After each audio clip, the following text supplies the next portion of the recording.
Hello दोस्तों, MX कहानी की इस नई सीरीज में आप सभी का स्वागत है। आज की इस कहानी का नाम है कलवाची प्रेतनी रहस्य। त्रिजटा पर्वत श्रृंखला पर घने वन के बीच एक पुराना महल बना है, जहाँ रहती है एक प्रेतनी जिसका नाम कालवाची है। उसकी आयु लगभग 500 वर्ष होगी, किंतु वो अभी भी नवयौवना ही दिखाई पड़ती है। इसका कारण है कि 10 दिनों के पश्चात किसी भी नवयुवक या नवयुवती का हृदय उसका भोजन बनता है। जब उसे किसी नवयुवक या नवयुवती का हृदय खाने को नहीं मिलता तो वो वृद्ध होती जाती है। उसके केश श्वेत होते जाते हैं, आंखें धंस जाती हैं एवं उसका त्वचा की रंगत समाप्त होती जाती है। इसलिए वो इस बात का बहुत ध्यान रखती है। अपनी इस अवस्था के आने पहले ही वो किसी नवयुवक या नवयुवती का हृदय खा लेती है और इसी कार्य हेतु वो कुछ समय पहले राजा कुशाग्रसेन के राज्य वैतालिक राज्य गई थी। वैतालिक राज्य में उसने भ्रमण किया और उसे वैतालिक राज्य अत्यधिक पसंद आया, तो उसने सोचा क्यों ना मैं कुछ दिनों के लिए इस राज्य में रुक जाऊं। यहाँ मुझे सरलता से हृदय का भक्षण करने को मिल जाया करेगा। फिर मैं तो प्रेतनी हूँ, किसी भी वृक्ष पर सरलता से वास कर सकती हूँ। अपनी गोपनीयता बनने में मुझे यहाँ सरलता भी रहेगी। दिन में सुंदर युवती का वेश धर लिया करूँगी और रात को किसी वृक्ष पर सो जाया करूँगी। और फिर यही सब सोचकर कालवाची ने वैतालिक राज्य में रहने का निर्णय लिया। वो वैतालिक राज्य में रहने लगी। उसे वहाँ अत्यधिक आनंद आ रहा था। सरलता से वो नवयुवक एवं नवयुवती की हत्या करती एवं उनका हृदय निकालकर खा लेती। अब उसे नवयुवक एवं नवयुवतियों की कमी नहीं थी, इसलिए जब भी उसका मन करता तो वो किसी को कभी भी मारकर खा लेती। दिन प्रतिदिन उसका यौवन कांतिमय होता जा रहा था। उसके अंगों में लावण्य एवं स्वस्थता का वास हो गया था। वो प्रसन्न थी एवं चिंता मुक्त थी, क्योंकि उसे यहाँ भोजन की प्रचुरता थी। किंतु राजा कुशाग्रसेन को जब ये ज्ञात हुआ कि आए दिन उनके राज्य में हत्याएं हो रही हैं, किंतु इतने प्रयासों के उपरांत भी हत्यारे को बंदी ना बनाया जा सका, तो उन्हें अत्यधिक चिंता हुई। उन्होंने तब अपने वृद्ध माता पिता से इस विषय पर बात की। तब उनके वृद्ध पिता प्रकाशसेन बोले, पुत्र, ये अत्यधिक चिंता का विषय है। मेरे विचार ये है कि तुम्हें स्वयं इस बात की जड़ तक पहुंचना चाहिए। कदाचित तभी तुम्हें सफलता मिलेगी। यदि अब तक गुप्तचर एवं सेनापति उस हत्यारे तक नहीं पहुंचे, तो इसका तात्पर्य है कि हत्यारा कोई साधारण व्यक्ति नहीं है।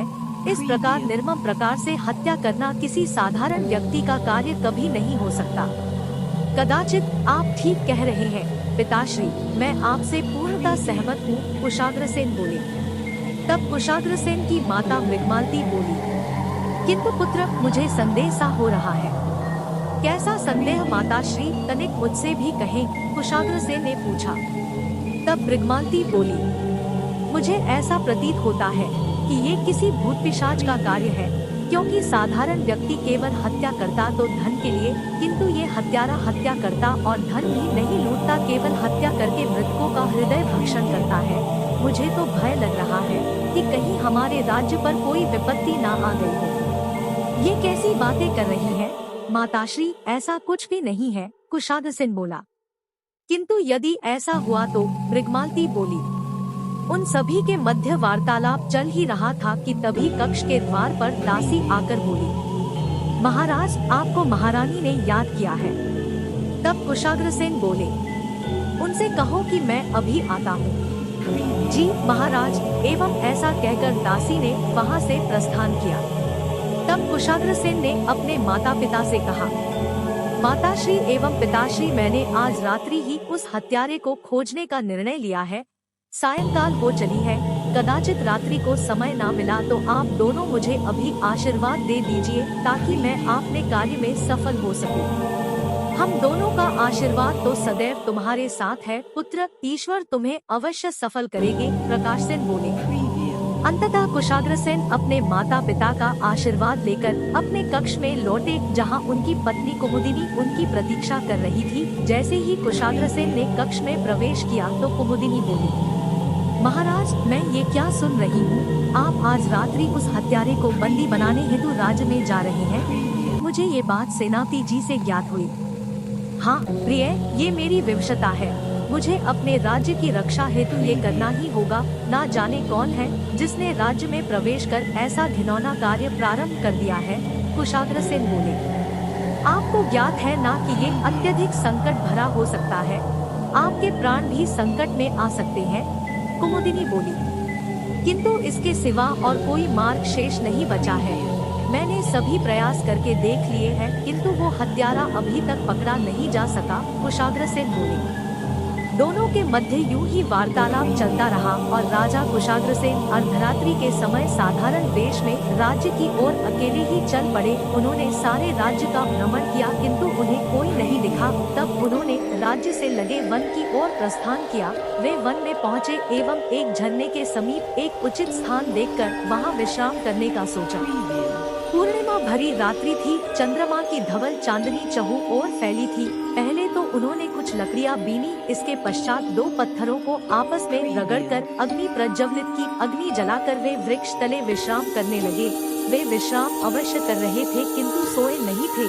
वे तो इस ताक में थे कि वन में उन्हें कहीं से कोई स्वर सुनाई दे तो वे उस ओर जाएं, किंतु ऐसा कुछ भी नहीं हुआ। कुछ समय की प्रतीक्षा के पश्चात उन्हें निद्रा ने घेर लिया।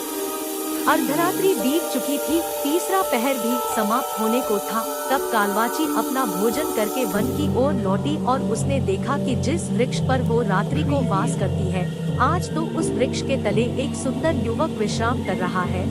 अग्नि का बसंती प्रकाश कुशाग्रसेन के मुख पर पड़ रहा था एवं उस प्रकाश में उनकी सुंदरता अत्यधिक निखर कर आ रही थी। कालवाची ने कुशाग्रसेन को देखा तो अपनी सुध-बुध खो बैठी और प्रथम दृष्टि में ही कुशाग्रसेन पर अपना हृदय हार बैठी। वो रात को उसके बगल में बैठकर उसे ऐसे ही निहारती रही जैसे ही सूरज की लालिमा पसरी। तो वो उस वृक्ष पर उड़कर पहुंच गई एवं उसने अपना रूप बदलकर एक मोरनी का रूप ले लिया। कालवाची मोरनी का रूप धरकर कुशाग्रसेन को निहारने लगी एवं उस पर दृष्टि रखकर उसके क्रियाकलापों को देखने लगी। कुशाग्रसेन ने कुछ समय तक उस वन में कुछ खोजने का प्रयास, किंतु उसे वहाँ कुछ भी दिखाई ना दिया। उसे ये ज्ञात था कि उस वन के आसपास ही उन मृतकों के मृत शरीर मिले थे। इसका तात्पर्य था कि वो हत्यारा उसी स्थान पर ही वास करता है, किंतु कुशाग्रसेन को अभी तक उस हत्यारे के विषय में कोई भी चिन्ह नहीं मिले थे। इसलिए उन्हें पुनः राजमहल जाने का सोचा, क्योंकि उन्हें अपने माता पिता और रानी कुमुदिनी की चिंता हो रही थी। यही सब सोचकर कुशाग्रसेन अपने राजमहल की ओर बढ़ चले। कुशाग्रसेन को जाता देखकर कालवाची कुछ उदास सी हो गई, किंतु उसने कुशाग्रसेन को रोकने का प्रयास नहीं किया, क्योंकि उसे ज्ञात था कि वो एक प्रेतनी है और कुशाग्रसेन एक मनुष्य। यदि उस मनुष्य को ये ज्ञात हो गया कि वो एक प्रेतनी है तो उसके प्राण संकट में पड़ जाएंगे। यही सब सोचकर वो वृक्ष पर विश्राम करने लगी और रात्रि होने की प्रतीक्षा करने लगी। इधर कुशाग्रसेन जब सुरक्षित अपने राजमहल पहुँचे तो सभी के मुख पर मुस्कुराहट फैल गई। रानी कुमुदिनी ने कुशाग्रसेन से पूछा, महाराज, क्या आप उस हत्यारे को खोजने में सफल हुए?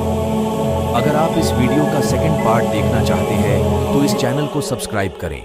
कमेंट्स बॉक्स में हाँ लिखकर सेंड करें। आपको इस चैनल पर सेकंड पार्ट देखने को बहुत जल्द ही मिल जाएगा। तब तक के लिए बाय बाय, मिलते हैं नेक्स्ट वीडियो में। धन्यवाद।